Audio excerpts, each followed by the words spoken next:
রুই মাছের মাথার মুড়ি ঘন্ট করলাম আজ। তো রুই মাছের মাথার মুড়ি ঘন্ট কে কীভাবে করেন জানি না, তবে আমি ঠিক এভাবেই করি। সবসময় দেখেছি আমার মাও ঠিক এইভাবেই মাছের মাথার মুড়ি ঘন্ট করতে, তো আমি ঠিক সেই পদ্ধতিতেই করে থাকি।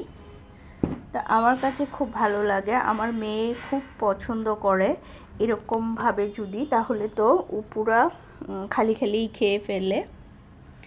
তো এখানে একটা রুই মাছ আনা হয়েছে আজকে, তো মাছটা আমি এখন কেটে পরিষ্কার করে কেটে নেব, ধুয়ে সুন্দর করে।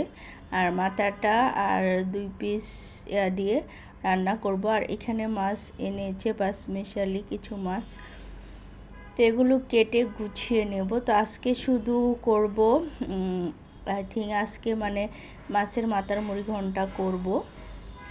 তো মাছের মাথার মুড়ি ঘন্ট করার জন্য মাছটাকে প্রথমে ধুয়ে পরিষ্কার করে নিতে হবে। আসসালামু আলাইকুম, সকলে কেমন আছেন? আশা করি আল্লাহর রহমতে ভালো আছেন। সো যে যেখান থেকে আমার ভিডিওটি দেখতেছেন, প্লিজ একটা লাইক দিয়ে ভিডিওটি দেখা শুরু করবেন। সকল বন্ধুদের কাছে অনুরোধ, প্লিজ একটা করে লাইক দিবেন সবাই। তো মাছগুলো প্রথমে আমি এখানে কেটে নিয়েছি, এখন ধুয়ে নেব। আগে ধুয়ে নিয়েছি, এখন খুব সুন্দর করে ধুয়ে তারপরে এগুলো আমি রেখে দেব। আর কিছু রান্না করব, সব রান্না করব না। তো আমি মাছ মূলত পিস ছোট করি, আবার একটু মেজো সাইজের করে, অত বড় করি না, কেননা আমার কাছে বেশি বড় টুকরো খেতে ভালো লাগে না, তাই ছোট ছোট করেই ভালো লাগে।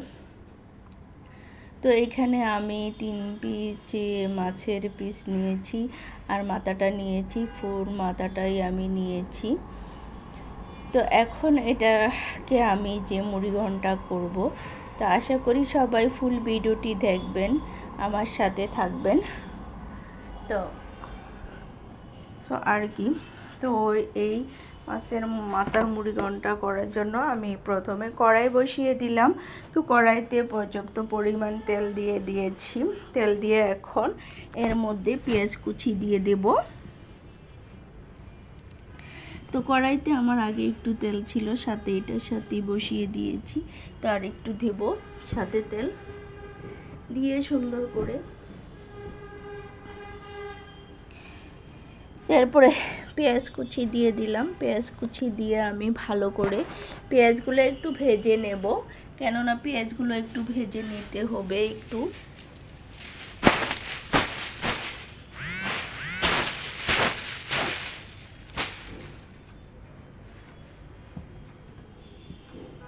সো পেঁয়াজগুলো ভেজে তারপরে রান্না করতে হবে।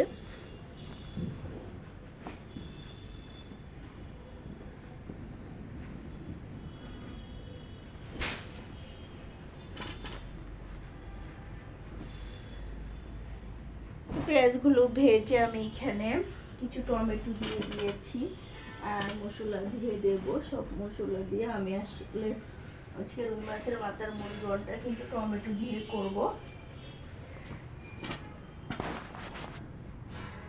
তো রুই মাছের মাথার মুড়ি ঘন্ট কে কে টমেটো দিয়ে এভাবে খেয়েছেন জানি না, তবে আমি মাঝে মাঝেই করে থাকি টমেটো দিয়ে রুই মাছের মাথার মুড়ি ঘন্ট। তো এখানে আমি 1 টেবিল চামচ হলুদের ফাঁকি, 1 টেবিল চামচ মরিচের ফাঁকি, আধা টেবিল চামচ ধনিয়া জিরা ফাঁকি দিয়ে দিলাম। দিয়ে আদা রসুনের পেস্ট দিয়ে দেব, লবণ দিয়ে তারপরে মশলাটা সুন্দর করে কষিয়ে নিতে হবে।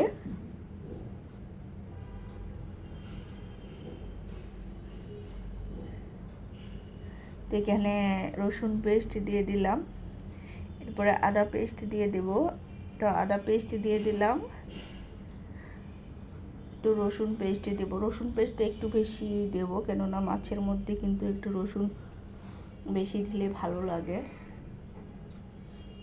মানে পরিমাণ মতো দিতে হয়, বেশি দিলে কিন্তু আবার ভালো লাগে না। সো লবণ দিয়ে এখন আমি একটু পানি দিয়ে সুন্দর করে মশলাটা কষিয়ে নিতে হবে।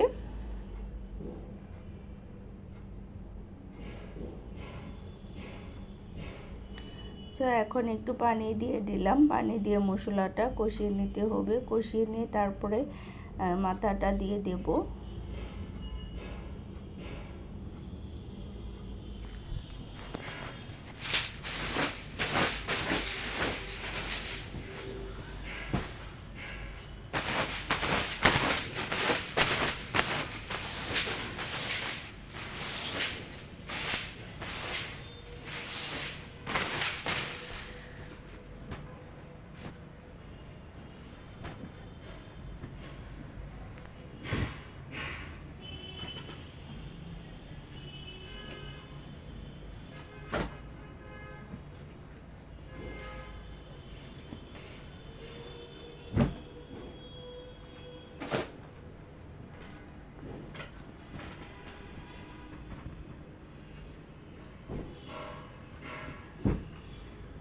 কি যে গরম পড়ছে,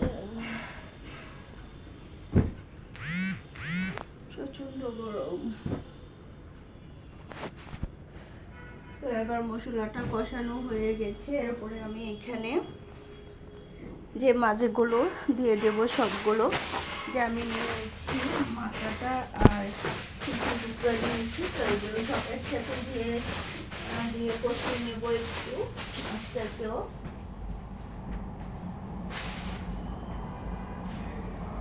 কেননা মাছটাকে কষিয়ে নিয়ে কিন্তু আর এক্সট্রা যে গন্ধ, সেই গন্ধটা আসে না।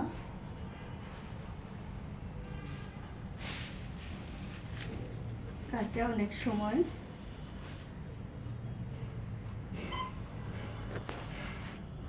তো মাছটাকে এখন আমি কষিয়ে নেব।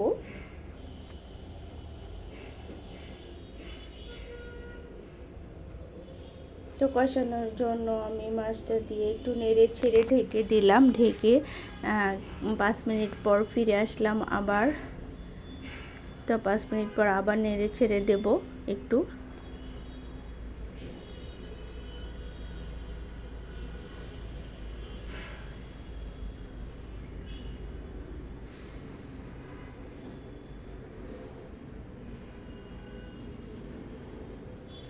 তো এই যে দেখুন, কষানোর মধ্যে কিন্তু মাথাটা খুলে যাচ্ছে, একদম পাট পাট করে খুব সুন্দর করে খুলে যাবে মাথাটা। তো একটু সিদ্ধ হয়ে আসলেই কিন্তু মাথাটা একদম খুলে যায়।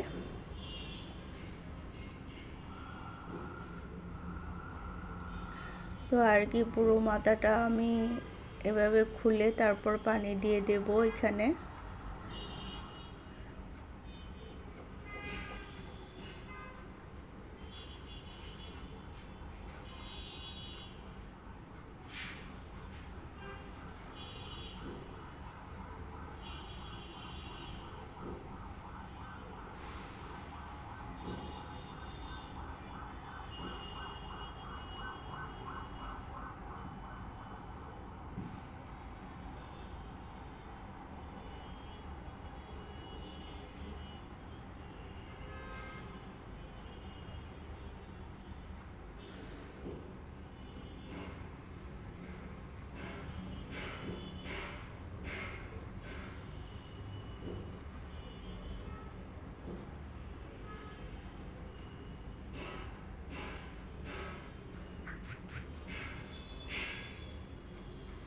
এরপর পানি দিয়ে দিলাম। পানি দিয়ে কিছুক্ষণ রান্না করে নেব, যাতে মাছগুলো খুব সুন্দর করে সিদ্ধ হয়ে যায়। আসলে মাছটাই কিন্তু মাছ মাংস কিন্তু একটু বেশি সিদ্ধ করে খেলেই ভালো। শাকসবজি কিন্তু কম সিদ্ধ করে খেলে ভালো, আর মাছ মাংস কিন্তু একটু বেশি সিদ্ধ করতে হয়।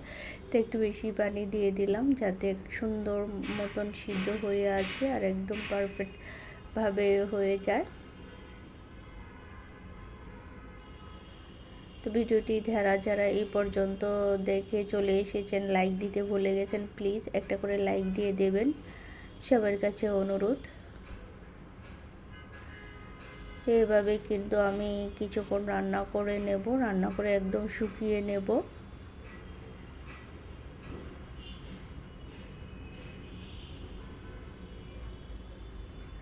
তো একদম যাতে শুকিয়ে যায় সেভাবেই রান্না করতে হবে।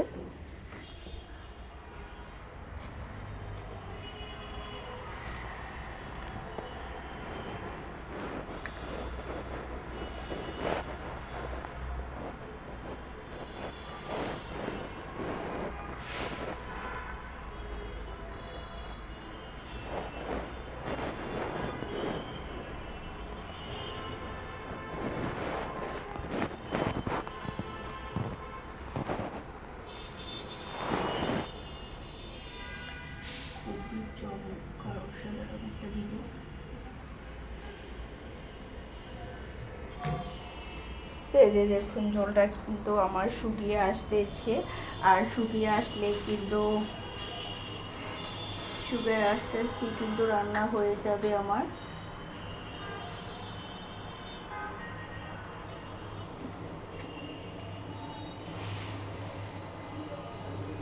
সো এইভাবেই কিন্তু আমি রান্নাটা করে নেব।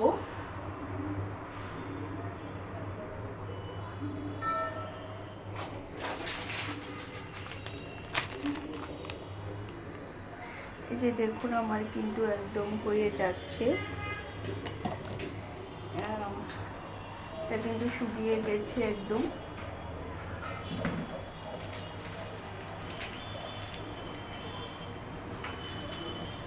এটা কিন্তু একদম পারফেক্টভাবে শুকিয়ে গেছে।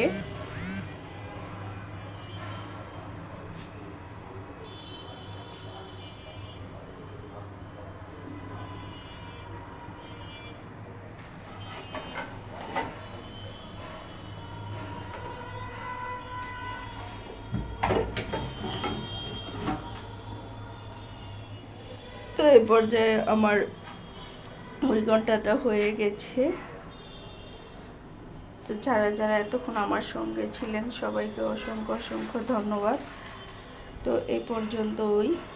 তো কিছু কাঁচামরিচ দিয়ে দেবো এখানে। আমি কাঁচামরিচটা দিতে প্রথমে ভুলে গিয়েছিলাম, এই জন্য লাস্টে দিয়ে দিলাম।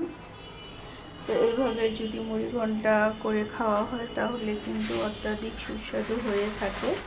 তো সবাই ভালো থাকবেন, সুস্থ থাকবেন। সবাইকে অসংখ্য অসংখ্য ধন্যবাদ এতক্ষণ আমার সাথে থাকার জন্য। আল্লাহ হাফেজ, আসসালামু আলাইকুম।